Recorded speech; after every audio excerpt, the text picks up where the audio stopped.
Bonjour les amis, une nouvelle vidéo aujourd'hui pour parler d'Alain Soral qui était l'invité de GPTV sur justement la fausse opposition que nous avons en France. Écoutez bien, certains blazes qui va nous sortir. Mais juste avant d'écouter Alain Soral, n'oubliez pas de vous abonner, le pouce, le commentaire, le partage et le boost de la vidéo. Je compte sur vous pour faire tout cela. Cela prend quelques secondes. On écoute Alain Soral et on en parle juste après. Question simple, Alain. Macron termine son mandat, il ne peut pas se représenter, les élections présidentielles vont arriver. Si le Rassemblement national gagne, que peut-il se passer? Est-ce que c'est peut-être quelque chose de positif finalement, ce qui est un argument de la nouvelle droite qu'on entend de plus en plus? Mieux vaut avoir un peu de pouvoir que pas du tout. Qu'en penses-tu? Moi, je te dis, j'y crois pas. Je crois que le pouvoir oligarchique ne laissera jamais, bon, Marine Le Pen, parce que c'est la fille de son père, parce on est face à des racistes et à des racialistes et des religieux, en réalité, profondément. Ils ne laisseront jamais Marine accéder au pouvoir, parce que ça serait la victoire posthume de son père. Hein, voilà. Bardella, bon, qui à la limite est blanc-bleu, on pourrait penser oui. Mais je pense que on voit bien d'ailleurs que les attaques à chaque fois médiatiques, c'est derrière Bardella, t'as vu, il y a un mec très proche de lui qui est un ancien sorolien, t'as vu, c'est sorti par Mediapart la semaine dernière. Et en fait, je pense que le pouvoir, le vrai pouvoir profond, même concéder le pouvoir à Bardella, c'est-à-dire en ce moment quelqu'un qui est à la tête du RN, compte tenu que c'est censé être le mouvement populiste français, avec quand même des gens qui votent pour de bonnes raisons pour ce mouvement, parce que eux ne voient pas ce que j'y vois moi, c'est-à-dire qu'un mouvement de trahison totale, mais ils voient quand même le mouvement de la légitimité populaire, de la colère populaire. Et moi, je crois que quand l'oligarchie voit qu'on ne peut plus créer aucun scénario pour empêcher le RN, ex-FN, d'arriver au pouvoir, eh ben ça s'appelle renverser la table, tu vois. On passe à autre chose, on passe à autre chose. Et c'est pour ça qu'on entend de plus en plus parler de guerre avec la Russie, qu'il faut hisser le pouvoir au niveau européen avec faire une mutation de l'Union européenne aux États-Unis d'Europe. C'est pour ça aussi que Macron se dit qu'après la fin de son deuxième mandat de président français, il pourrait continuer à s'amuser en étant président de l'Europe.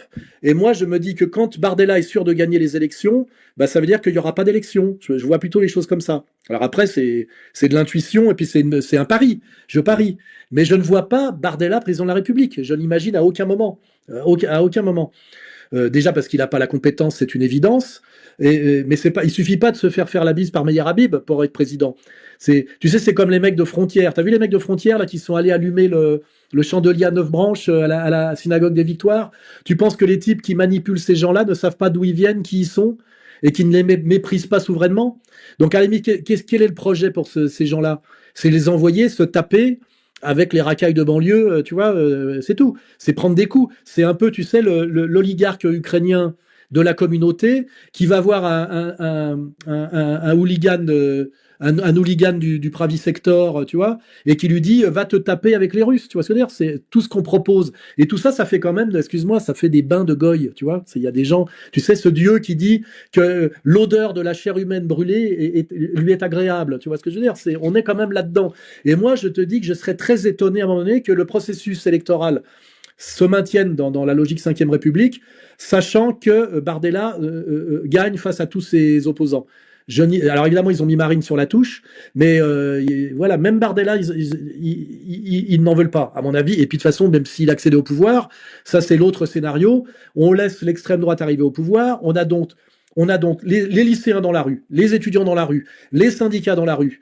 On peut même parler, tu sais, du mur de l'argent, tu sais, des fuites de capitaux organisées pour faire croire qu'il y a la peur de l'argent, alors que tout ça, c'est du théâtre. On a une aggravation de la crise. Bardella est obligé de rendre son tablier assez vite, et on se dit après, on a tenté un moment de pouvoir fasciste, on est calmé pour les 50 prochaines années, tu sais. C'était, tu sais, pire que tout, pire que le reste. Donc, de toute façon, je vois pas à quel moment il pourrait y avoir, tu sais, un espèce de gouvernement de redressement national qui serait quand même obligé de faire au minimum du Trump, tu sais, de parler de réindustrialisation, de parler de délinquance, de parler d'immigration. Les mondialistes qui contrôlent la France ne veulent pas de tout ça. Ils veulent bien, par contre, un Zemmour qui parle de tout ça pour créer un marché captif d'énervés, pour que des gens puissent exulter, d'ailleurs des gens très jeunes, hein, genre en général cette sensibilité raciale, car je rappelle aujourd'hui que les mêmes qui sont assis sur l'antiracisme et qui ont ont fondé leur légitimité à partir du procès de Nuremberg, sont aujourd'hui en train de nous vendre comme composante numéro 1 du politique le racial, qu'ils appellent les musulmans, hein, mais c'est du racial, puisqu'on confond Iraniens, c'est-à-dire des Perses, des Maghrébins, des types, des Qataris, enfin tu vois, on voit bien qu'on est dans une vision néoconservatrice, hein, civilisation et barbarie, choc de civilisation, et aujourd'hui, les mêmes qui ont surfé sur le pouvoir et sur l'intouchabilité par l'antiracisme sont en train de nous imposer le racial comme déterminant numéro 1 du politique en France, avant le social. Hein. Le meilleur exemple étant Julien Drey, qui est pour moi la plus belle pirouette, c'est-à-dire Julien Drey sur un plateau pendant le conflit. C'est eux qui donnent le là, c'est Julien Drey et Golnadel qui disent maintenant vous pouvez y aller. On est passé de touche pas à mon pote à vas-y mon pote tu peux y aller. Et là d'un seul coup on voit des grands courageux qui osent, tu sais, venir comme Ténier là ou je sais pas trop quoi, Rochdy qui essaye de prendre la vague. Du côté de la communauté, on a déjà fabriqué un Louis Sarkozy qui se présente comme combattant romain. Tu vois, enfin, je veux dire, quand tu as mon niveau de culture politique, excuse-moi, tu te dis, c'est la phrase de Céline, ils sont lourds. Mais c'est fait pour la masse, c'est pas fait pour être fin ou subtil, c'est fait pour la masse. Et puis quand tu as les moyens, tu as les capitaux, les moyens de la corruption, les moyens de la production et les moyens de la peur, tu vois, eh ben tu passes en force. Mais voilà, mon analyse, c'est que on va inéluctablement en France vers une dictature. On y est déjà presque. Hein. On est passé d'une domination discrète d'une certaine communauté aujourd'hui à une dictature de cette communauté qui en plus s'est radicalisée dans ses positionnements. C'est-à-dire en fait, avant c'était une domination discrète au nom de l'antiracisme de ceux qui avaient beaucoup souffert. Et aujourd'hui, c'est une dictature de ceux qui ne vous disent pas que la question, c'est de savoir qui souffre, puisque ce sont les Palestiniens qui souffrent, mais qu'ils sont le peuple élu et que la terre leur est promise. C'est-à-dire qu'ils ont tombé le masque.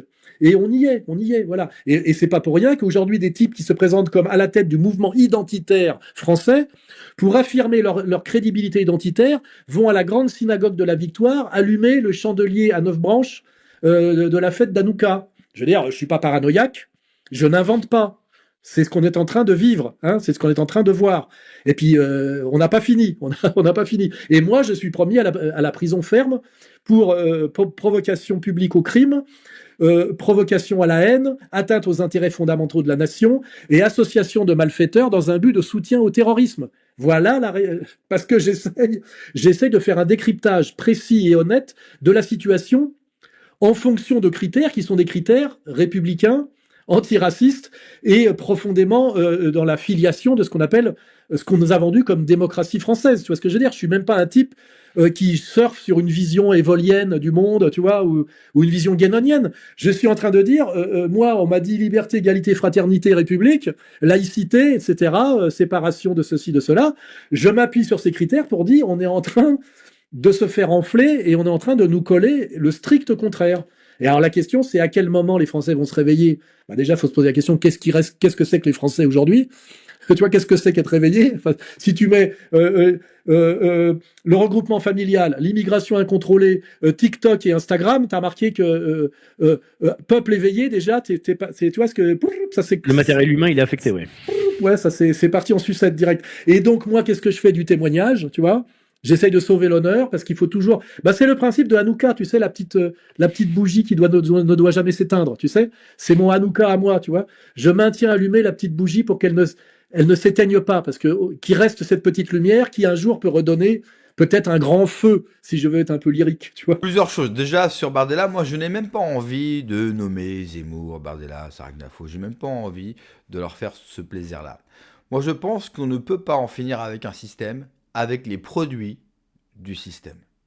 Enfin, ça me semble invraisemblable qu'on espère un véritable changement avec des gens issus du même système que de ceux qui nous gouvernent. Alors oui, je sais, ils vous font énormément de promesses et avec eux, ils vous le disent, tout va changer. La parole sera rendue aux Français et nous allons retrouver notre puissance. Enfin, quand je vois dans le même temps les réactions qu'a eu la droite française, notamment avec le coup d'éclat de Trump, je me dis qu'on n'est pas prêt non seulement de retrouver notre puissance, mais notre souveraineté, parce que la puissance et la souveraineté, c'est lié. Si aujourd'hui, nous allons avoir 3 empires, la Chine, Russie, États-Unis, qui se partagent le monde, c'est parce que ce sont des pays qui sont souverains chez eux, et qui vont prendre tout ce qui les intéresse pour leur puissance. Nous, on rejette tout ce qui peut faire notre puissance, Et on va continuer à penser qu'à élire des faibles, parce que ce sont des faibles, enfin, il faut voir ce que c'est que la classe politique française aujourd'hui, de gauche à droite. Nous n'avons que des faibles, mais c'est normal.